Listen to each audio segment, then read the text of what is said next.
The 18 questions Democrats should be asked in their primary debate this week. Number 1, to Joe Biden. Did your son profit off your position as vice president in his business deals with China and the Ukraine? How can the American people have confidence that your policy positions towards China didn't change after your son signed a $1.5 billion equity deal with a company tied to the Chinese Communist Party? And then your stances on the South China Sea and trade issues softened. Do you believe this is appropriate behavior for the family of elected officials? Number 2, to Bernie Sanders, do you stand by or do you disavow your praise of the communist Castro regime in Cuba? Do you stand by the article you posted on your official Senate website, which says Venezuela is living the American dream better than the U.S.? And do you stand by your visit on your honeymoon to socialist Russia? Number 3, to Elizabeth Warren, when did you realize you were not Native American? And if there was no benefit to identifying as Cherokee, why did you self-identify as a minority woman?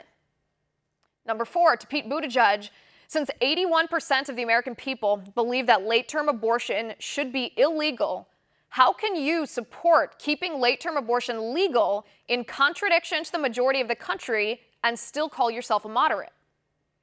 Number 5, to Kirsten Gillibrand, you said opposing abortion is an unacceptable viewpoint. You compared pro-lifers to racists. Do you believe pro-lifers and Christians who are pro-life are racist? Number 6, this one's to all the candidates. Who is your favorite president and why? Then, if they answer JFK, follow up and ask how they can justify JFK's horrible morals. If they say FDR, follow up and ask how they can justify his Japanese internment camps. If they say Obama, ask how they can justify his opposition to gay marriage. Number 7, on taxes. What's fair? What's a fair percentage of taxes for any person to pay? Number 8, on immigration. How many immigrants should we allow into our country? How many is too many? Is there any circumstance you think it's okay for illegals to vote? Do you support the deportation of criminal aliens? Number 9, on life. Do you dispute the science and our government that says human life begins at conception? Would you acknowledge that abortion is a tragedy that ends a life even if you believe it should be legal? Number 10, on education. Do you support school choice? If not, what do you say to Black Americans who do support school choice? Do you support kindergartners being taught about transgenderism? Number 11, on entitlements. What do you plan to do to prevent Medicare and Social Security from going bankrupt? Number 12, on socialism. Is there any circumstance in which you would nationalize a business or industry? If so, what? What's the difference between democratic socialism and regular old socialism? Do you condemn or do you support socialism? Number 13, on climate change. Do you believe the government should mandate that we eliminate all fossil fuels, per the Green New Deal?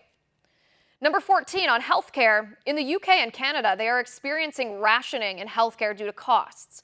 In the UK, children with cystic fibrosis, for example, are being denied life-saving medication due to cost alone.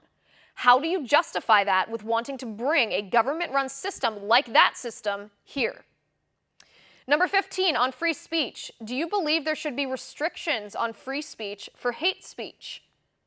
Number 16, on gender. How many genders do you think there are? Number 17, on reparations. Every candidate on the stage has said they support reparations. Elizabeth Warren says she supports reparations for gay people, too. Do any of you support reparations for women who were denied their right to vote and work and denied equal protection under the law until the last century? Number 18, do you or do you not believe America is the greatest nation the world has ever known? And that is my final point.